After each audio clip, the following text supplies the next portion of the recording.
Olá, caros amigos e amigas, estamos nos reencontrando mais uma vez, hoje para fazer uma reflexão a respeito de um tema muito importante. Meu reino não é deste mundo.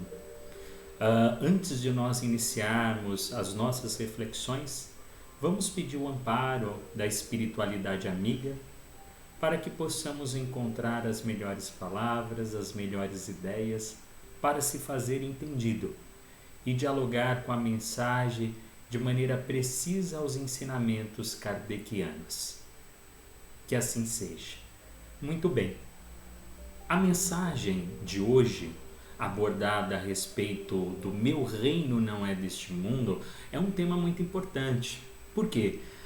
Quando Jesus, questionado por Pôncio Pilatos, tu és rei? E ele diz, tu que dizes?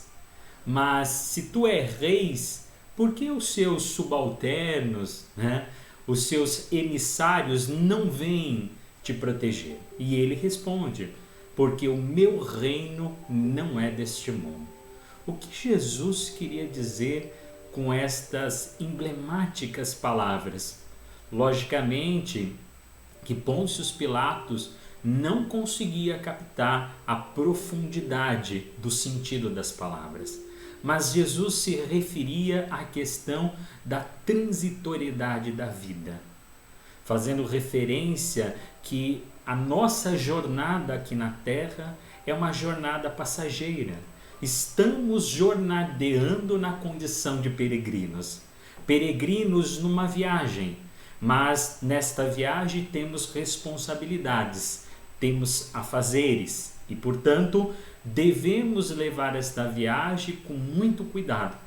Então Jesus, quando coloca essa advertência, sobretudo para toda a humanidade, ele nos convida à vida futura, nos convida a pensarmos com mais profundidade nas consequências dos nossos desejos imediatos. Se nós fazemos escolhas e essas escolhas são justificáveis do ponto de vista material, precisamos colocar em xeque essas escolhas também do ponto de vista espiritual, porque passamos uma vida inteira construindo patrimônio, buscando títulos acadêmicos, buscando influências de pessoas nas relações humanas, buscando a satisfação dos nossos desejos, dos nossos instintos, e vamos investindo todo o tempo disponível na busca desses desejos mais imediatos que podem ser apenas percebidos pelos sentidos humanos. E vamos nos esquecendo ao longo desse processo das virtudes, da nossa verdadeira responsabilidade moral.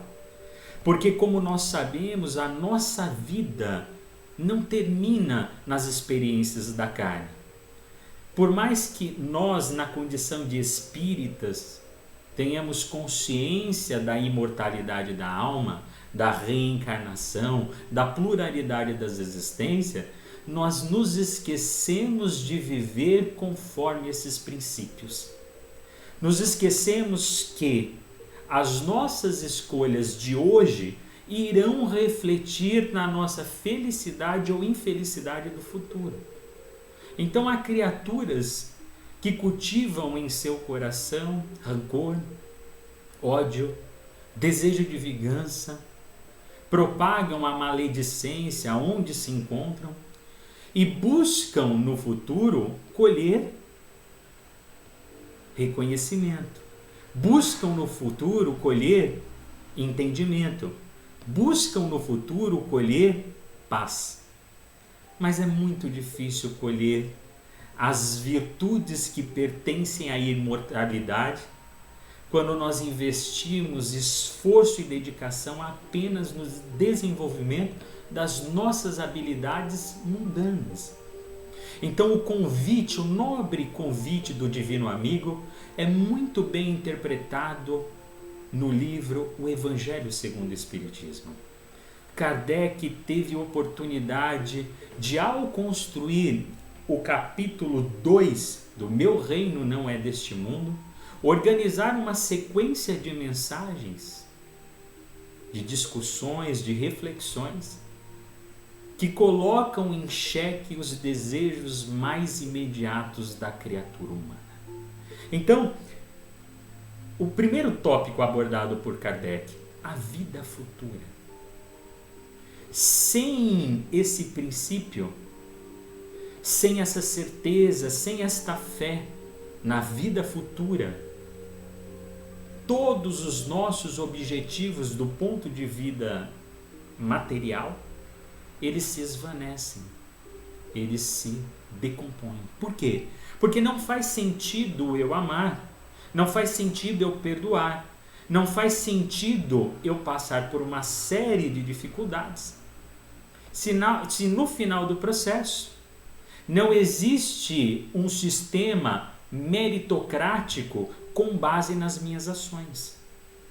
Se não existe uma consciência que me avalia no término da jornada, nos apontando que acertamos nas experiências, nos trazendo paz, nos trazendo reconforto.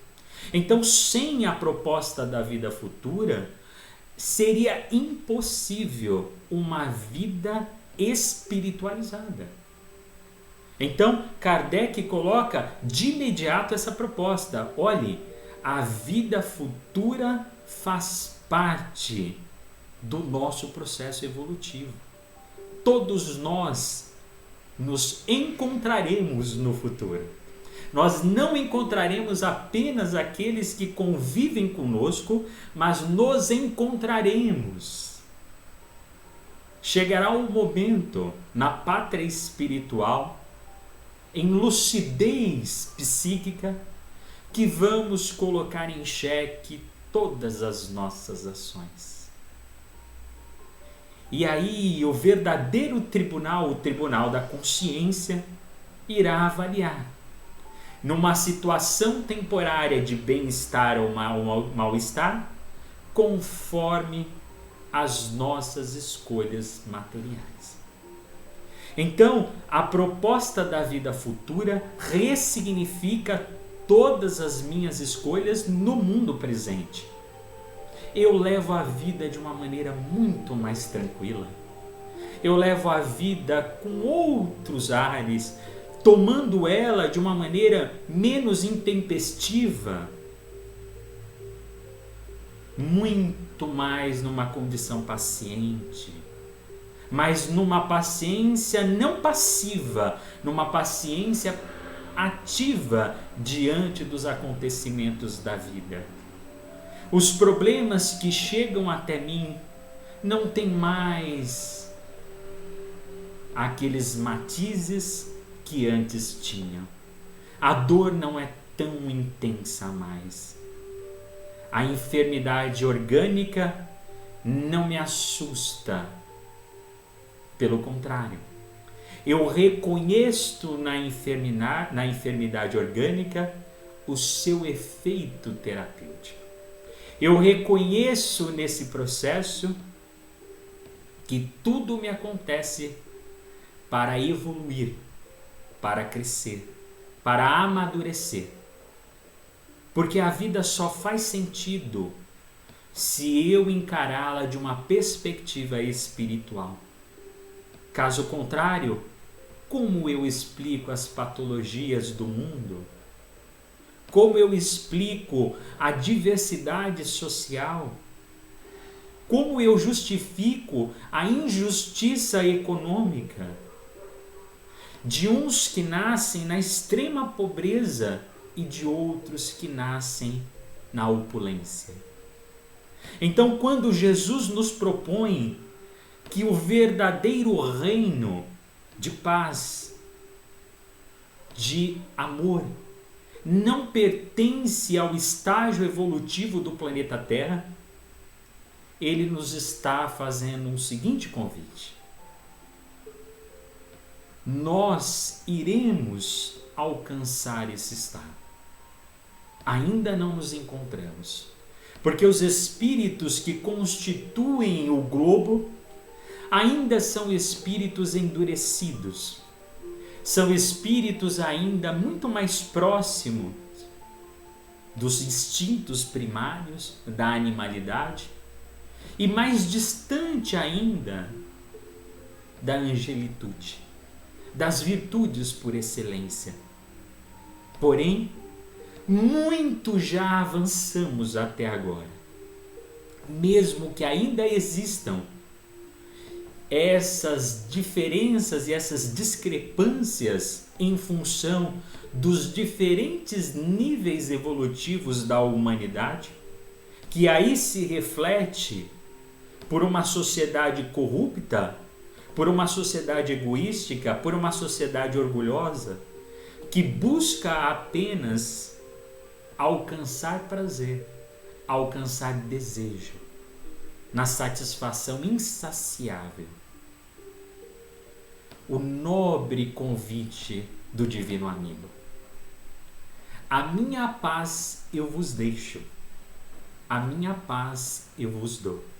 Porém, não vou lá dou como o mundo a dá. Porque a paz do mundo, os aplausos do mundo, dizem respeito ao sucesso material. Então os holofotes, as vitrines, que aqui são reconhecidamente destacadas, na pátria espiritual pode ser o inverso.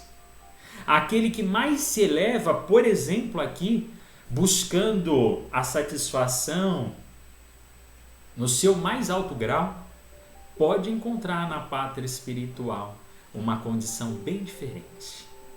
Porque se no processo de conquista dos bens materiais não cuidou também da conquista dos bens morais, ele não possui a túnica nupcial. Então nós precisamos revestir o nosso espírito de virtudes. E é na experiência do dia a dia, são nas tarefas mais simples, com aqueles que convivem conosco, aqueles que nos pedem atenção, seja na pessoa de um filho, seja na pessoa de uma esposa ou do companheiro, na pessoa dos pais, dos avós, ou de um amigo distante que hoje nos chega, nos pede carinho, atenção. Os convites e as experiências, elas estão por aí. Emmanuel vai nos dizer que Deus se manifesta em nossas vidas de 3 maneiras distintas. Ele se manifesta primeiro através dos seus emissários, pela intuição, pela boa ideia. Ele se manifesta também pela aquela intuição que vem do nosso inconsciente puro, daquela essência, daquele germe divino que há em nós, que nos direciona, sobretudo quando estamos buscando atalhos. Os atalhos nos trazem bem-estar momentâneo, nos trazem conforto momentâneo, nos trazem uma felicidade passageira. Então o apelo divino chega até nós. Mas Deus ainda, quando percebe que o seu filho não lhe dá a devida atenção, se manifesta em nossas vidas pelas pessoas. Então é um amigo que chega até ti e lhe dá uma advertência, aquela crítica construtiva, ou uma antipatia que lhe aponta os equívocos, os desvios, e muitas vezes de imediato nós temos aquela repulsa, aquele instinto de afastamento. Mas o Criador nos convida, nos conclama a modificação moral, a transformação da alma. Mas se mesmo assim não dermos a devida atenção, aí a vida se coloca e se manifesta presente. Então a força das circunstâncias são organizadas. São aqueles momentos que mais que tentamos fazer força no sentido contrário de afastar-se deles, nós não conseguimos. É uma enfermidade que hoje bate à nossa porta, nos solicitando reflexão, atenção, cuidado, modificação, ressignificação dos pensamentos. É uma oportunidade profissional que foi perdida e nos encontramos então pelas forças das circunstâncias passando por dificuldades materiais, financeiras, e isso nos coloca numa posição de dor, seja a dor física ou a dor moral. O apelo é sempre o mesmo: modifica-se, venha ao meu encontro, amigo, amiga. A vida não se encerra no túmulo, é preciso mudar o ponto de vista. E Kardec então tem uma mensagem, ainda no capítulo 2, o ponto de vista.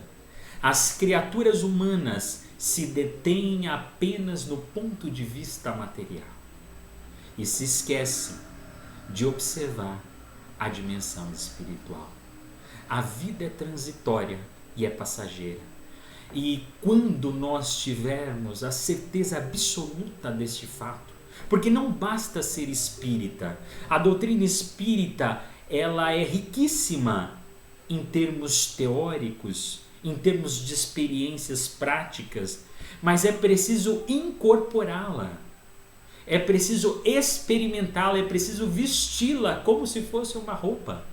Nós precisamos passar, sentir a experiência do desenvolvimento das virtudes morais.